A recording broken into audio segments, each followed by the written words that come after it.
नमस्कार. आज सर्वत्र ईद हा सण साजरा करण्यात आला. अनेक वर्षांपासून लोक मला मुसलमान समजून ईदच्या दिवशी शुभेच्छा देतात. आता बऱ्याच जणांना माहीत झालेलं आहे महाराष्ट्रातल्या की मी मुस्लिम नसल्यामुळे मला यावेळेस दोघांच्या शुभेच्छा आल्या. परंतु ईद हा सण माणुसकीचा आहे.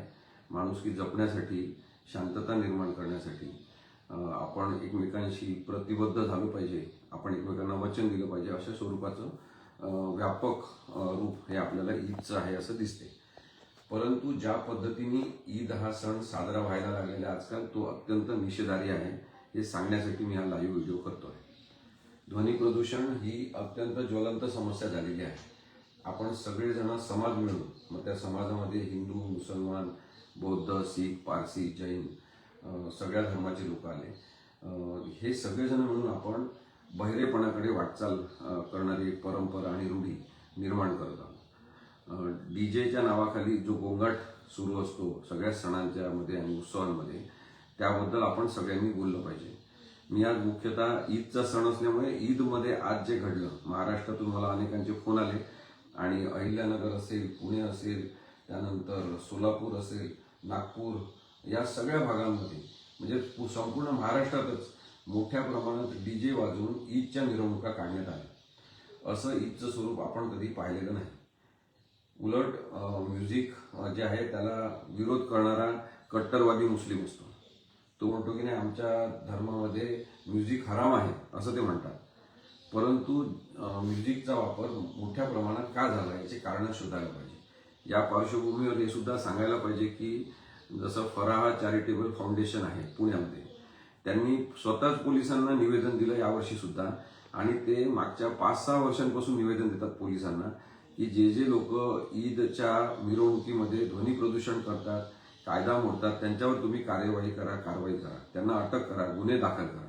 हे स्वतः एक मुस्लिम ऑर्गनायझेशन सतत सांगण्याचा प्रयत्न करते.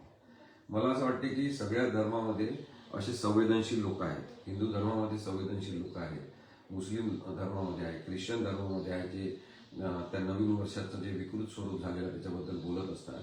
आपल्याला हे समजून घ्यायला पाहिजे की ध्वनी प्रदूषणाविरुद्ध बोलणारे माणसं कोणत्याही धर्माविरुद्ध नाही, तर ते धर्मामध्ये, धार्मिक रूढी परंपरांमध्ये शुद्धता असली पाहिजे. माणसांचा विचार झाला पाहिजे. दुसऱ्यांना त्रास व्हायला नको आणि त्यांच्या आरोग्याची काळजी आपण सगळ्यांनी एकत्रित घेतली पाहिजे. अशा विचारांचे माणुसकी प्रधान लोक असतात. आता ईदमध्ये मिरवणुका का निघाल्या?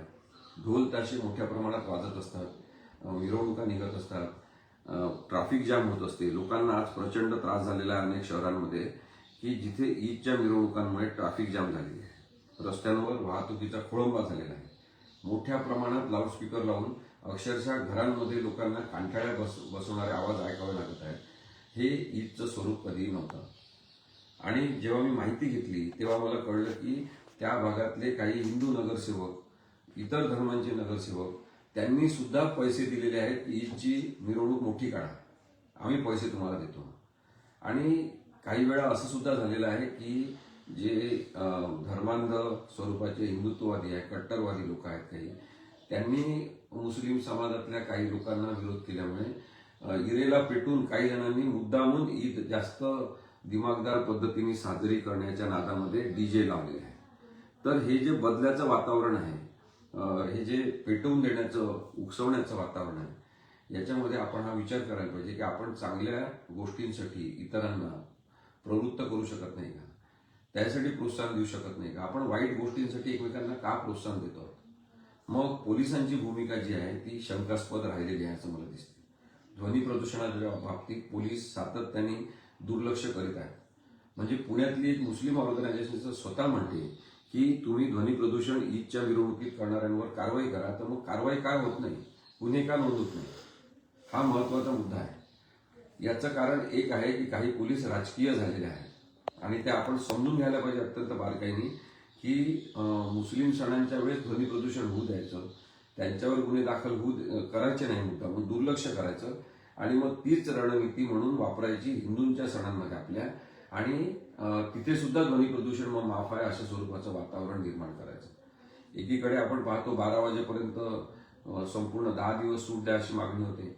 दुसरीकडे आपण पाहतो की एक सामान्य नागरिक जातो महापालिकेच्या मिटिंगसाठी आणि म्हणतो की हे ध्वनी प्रदूषण आम्हाला मान्य नाही, आणि त्याला हाकलून लावलं जाते, त्याला अक्षरशः बाहेर काढलं जाते. काही जण त्याला मारहाण करण्यासाठी धावतात. हे वातावरण कसं लोकशाहीमध्ये आहे असं आपण म्हणू शकतो? मला असं वाटते की आपण सणांचं आणि उत्सवांचं विकृतीकरण केलेलं आहे. आपण ज्या रूढी परंपरा धर्मात सांगितल्या नाही त्या घुसाडलेल्या आहे आणि त्या प्रस्थापित केलेल्या आहे. या सणांचं आणि उत्सवांचं आपण व्यापारीकरण केलेलं आहे. म्हणजे लोकमान्य टिळक सुद्धा जर आता आले तर ते गणेशोत्सव बंद करू शकणार नाहीत, त्यांना सुद्धा ढकलाढकली केली जाईल, त्यांना सुद्धा हाकलून दिलं जाईल कदाचित. इतक्या वाईट स्तराला आपण समाज एक व्यवस्था म्हणून घेऊन पोहोचलेलो आहोत. आणि म्हणून आजच्या ईद निमित्त हे महत्वाचं आहे की ज्या ज्या लोकांनी ईदची मिरवणूक काढताना इतरांचा विचार केला नाही त्यांनी हिंसा केलेली आहे. हिंसा या अर्थाने की लोकांची कोंडी करणं, लोकांना मनस्ताप देणं ही सुद्धा एक मानसिक हिंसा आहे. ज्या ज्या ईदच्या मिरवणुकांमध्ये महाराष्ट्रात ध्वनी प्रदूषण करण्यात आलं, मोठ्या प्रमाणामध्ये डीजे वापरण्यात आले, असंबद्ध स्वरूपाचे गाणी लावण्यात आले, त्या सगळ्यांचा आपण निषेध करायला पाहिजे. कारण की निषेधाची तयारी करणं हे आता सामान्य माणसाचं कर्तव्य झालेलं आहे. आपण निषेधच करू शकतो लोकशाहीमध्ये, तो सामूहिकपणे करायला पाहिजे. यानंतर निषेधाचे मोर्चे निघाले पाहिजे जे जे ध्वनी प्रदूषण करतील त्यांच्या विरुद्ध. एक आमचे मित्र आहेत पत्रकार सुनील माने, त्यांच्यातर्फे मी केस दाखल केलेली आहे मुंबई उच्च न्यायालयामध्ये. कशाची केस आहे?